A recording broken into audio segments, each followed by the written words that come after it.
9 იანვარს თბილისის დიდ საკონცერტო დარბაზში ფონდი ნატრისხე კიდევ ერთ მასშტაბურ საქველმოქმედო საღამოს გამართავს. კონცერტში ნინო სურგულაძესთან ერთად ცნობილი უცხოელი საოპერო ვარსკვლავები და შემსრულებლები მიიღებენ მონაწილეობას. მათ შორის ალესანდრო საფინა, ენჯელ ბლუ, ოლივერ პული და ანა რიცნერი.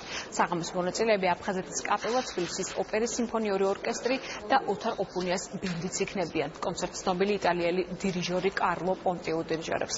საქველმოქმედო საღამოდან შემოსული მთლიანი თანხა მძიმე დიაგნოზის მქონე 4 ბავშვის მკურნალობას მოხდა. იქნება ჩართული ამ ყველაფერში, იმიტომ რომ ადამიანებს შეიძლება დარეკვა ნომერზე 09019999 და პლუს ის რომ ისე ამოვნონ არაჩვეულებრივი მუსიკით ძალიან დიდი და საინტერესო მუსიკოსებით.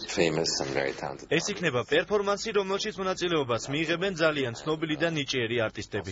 რა თქმა უნდა, პირველ რიგში ქალბატონი ნინო სურგულაძე. მაყურებელი მოისმენს კლასიკური და თანამედროვე მუსიკის ნაზავს.